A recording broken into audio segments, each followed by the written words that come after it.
Baraka de Salah to our Muslim brethren who celebrated the end of their Ramadan fast as the week closed. And this felicitation is with hopes that their prayers for a unified and secure Nigeria are answered speedily. While we wait for answers, the talking points appear the same as the week opened with news that the Nigerian army confirmed the arrest of some persons suspected to be members of the dreaded Boko Haram terrorist group in Kano State. Residents of the commercial city of Onitsha in Anambra State were thrown into panic on Sunday after a truck loaded with live ammunition fell down in the state. Now, this persistent and heightened state of insecurity has perhaps informed our first subject today, which is foreign investors pull out 1.64 trillion naira from stock market over insecurity. And secondly, Southern senators commend governor's initiative on restructuring and open grazing. Welcome to Issues with Jide. And here, no one says it like Babajide Kolade-Otitoju.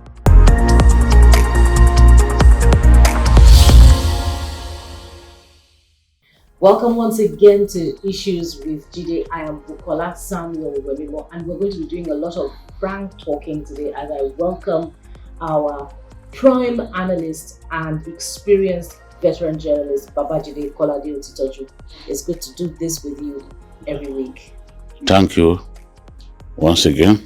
Yes. So as we start off, BKO, it's very, very disconcerting, the news about 1.67 trillion naira that foreign investors have withdrawn. The economy is already suffering from double-digit inflation. What are the consequences of this withdrawal of investment from the Nigerian stock market? What we are seeing clearly is the demonstration of the fact that war, social disorder, and general insecurity do not promote investment. Nobody would want to take his investment to a country where he is not guaranteed of the safety of his investment. So more and more foreign portfolio investors are pulling out of our country because of the dire economic situation and because of the insecurity that we are going through. And if the government does not address the issue of insecurity, especially even the inflows that we are worried about, the fact that they are not sufficient, will dry up totally. They will dry up totally. It's not difficult to understand why we are going through all this. You know, when we were growing up, for example, northern Nigeria, especially Kano, was seen as the home of confectionery, sweet. You remember Neko Sweet? Yeah. The headquarters was in Kano. That was where they were making that sweet at that time. And across the country, that was the sweet that was most popular. A lot of those companies are gone now. And these were foreign companies, you know, because it's actually the Lebanese that brought confectionery to this part of the world. A lot of them have left. Those companies are literally gone. Yes. And things are worsened by the fact that we have a serious security problem in our country that is not being addressed sufficiently. I won't say not being addressed, but not being addressed sufficiently until the government realizes that, look, for us to have economic growth, you must create a conducive environment for investment.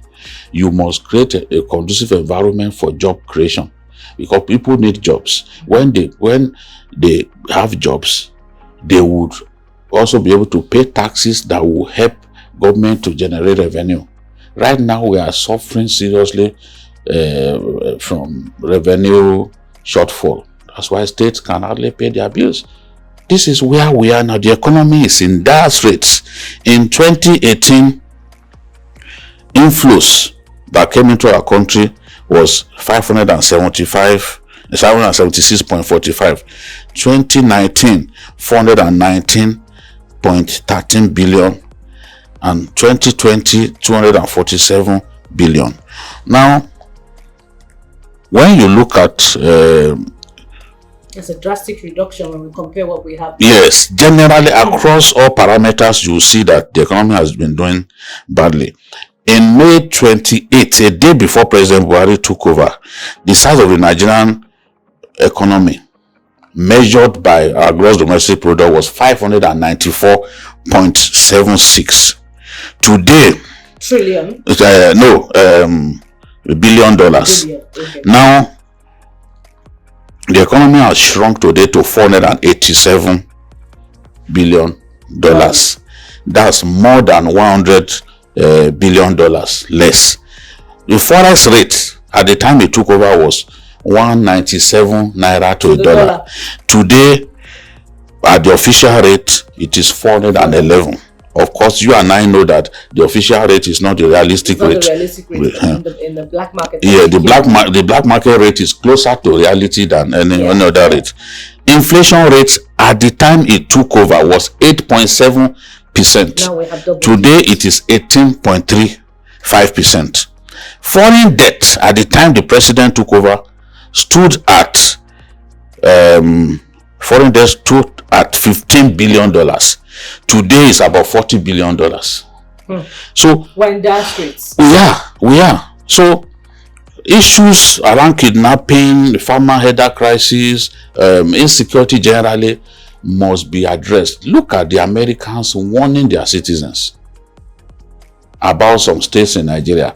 I will tell you that the states that were excluded from their alert were the states of the Southwest.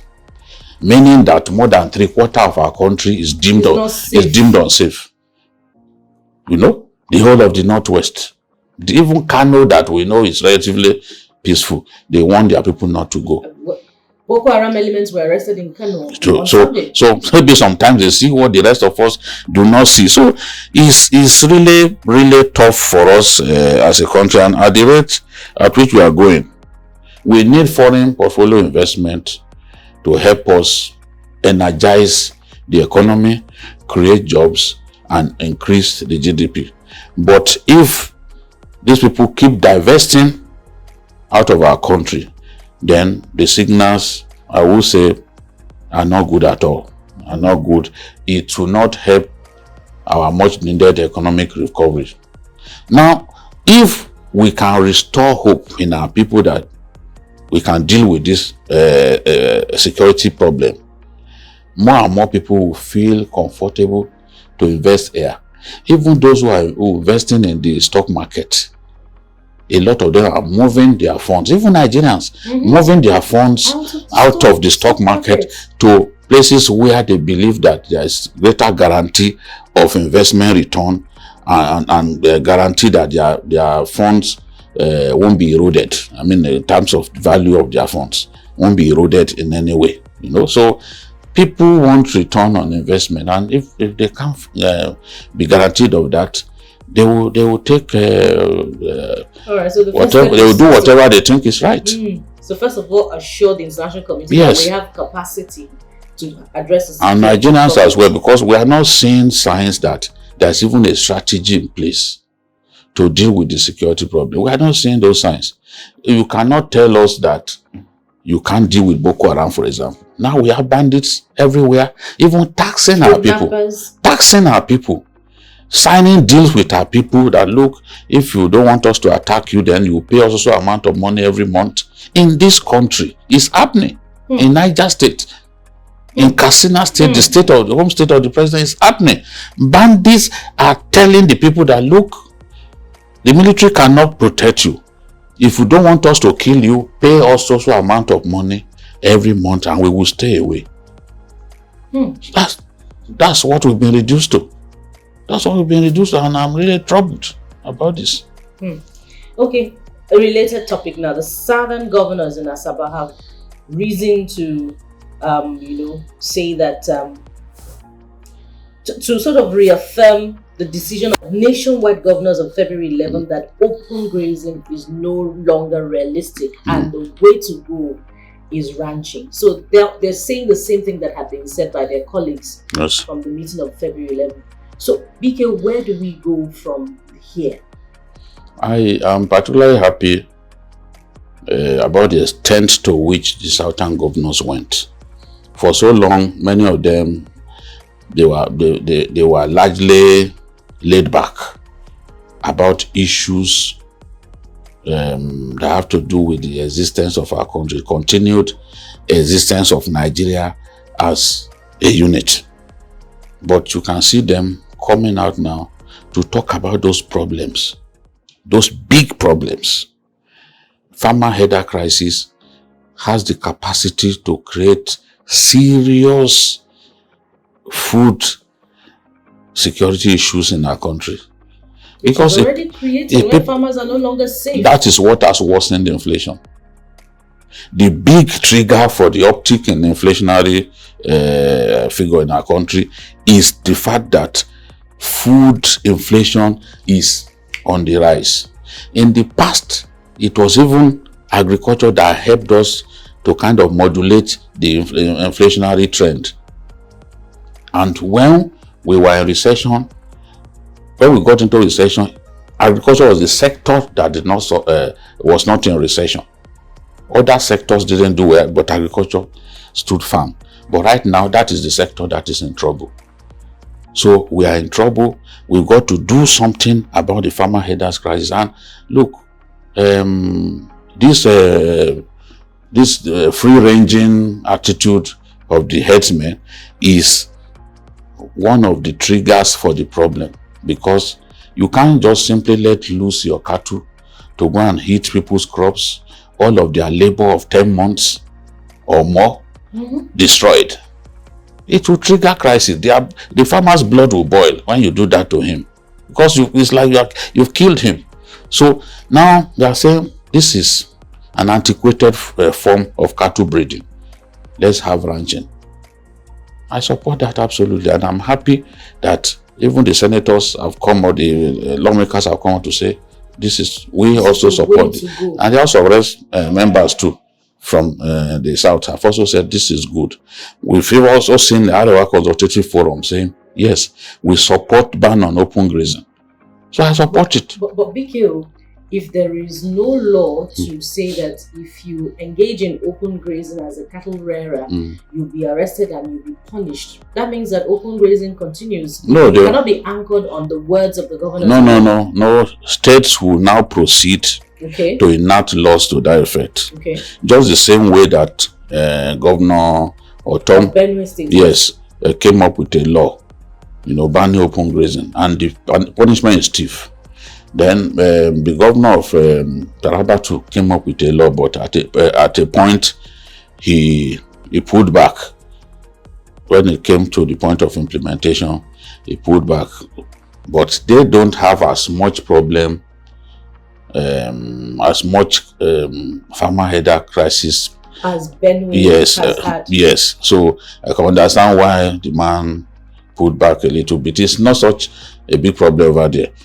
But the truth is, the governor of Kano has said, see, I'm a full animal, but I tell you that this is not the way to go. Let's have cattle breeders in ranches. In those ranches, they will have everything they need, water, even veterinary doctors to look after their cattle. They will have an artificial insemination section or unit which can help reproduction. They will also have police posts. So the issue of cattle rustling will be a thing of the past, because where you are all localized as cattle breeders, you have security. You have houses, built up areas where you and your family can stay. You have a milk production unit, so your wife does not have to carry calabash with raw milk and be going all around the town looking for who to buy. There will be a milk market within the facility where people can come and buy. So the governor of Kano, yes, the governor of Kano already sees this as a big business. And I can tell you, if people, because I've been to Danso Share Forest, where he created the Ruga settlement. And I can see that, look, those guys were happy. The Fulani who used to travel all the way from the north to the south, they said that we are happy here. We don't want to go anywhere. Our wives are here. You know, Northerners value the sanctity of their wives so much. So they don't even like their wives to be going around. Yeah, you can see your wife close to where you are earning your living. It's a good thing, and they are at peace. Their mosque is there, everything that they need. Everything. It's all around them. Yes. So this is what everyone that is sensible should support.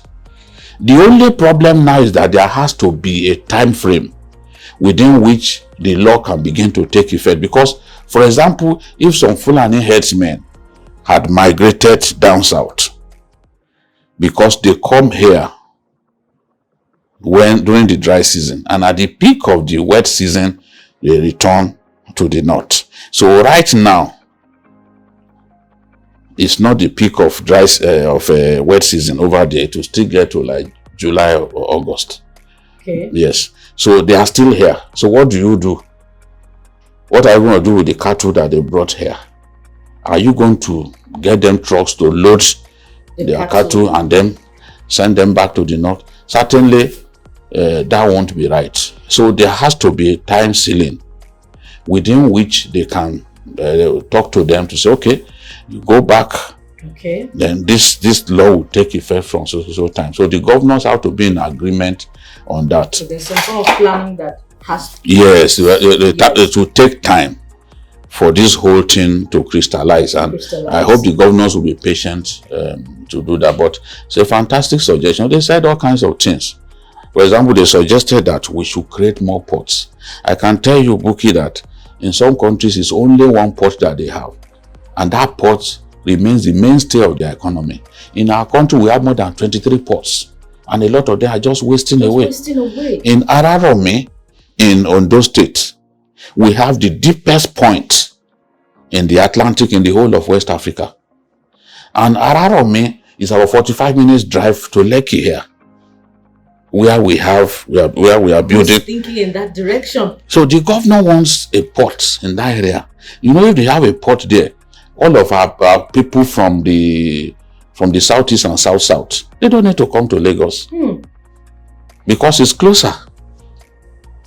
So there's a lot that needs to be done. If they can build those ports, a new economy will be created, jobs and all that. So it was one of the good suggestions that those governors came up with, and I'm really pleased. All right, we will go on and on. You know, it's a ricochet effect with the issues today, but we choose to look at the positives. The Fulani, the cattle herders must embrace a sedentary lifestyle in order for Nigeria to see a definite end to the problem of insecurity, kidnapping, and all other, social problems. That does it on Issues with Jide today. We thank you so much for being there. Don't forget that you can subscribe to this program on our YouTube channel at TVC News Nigeria.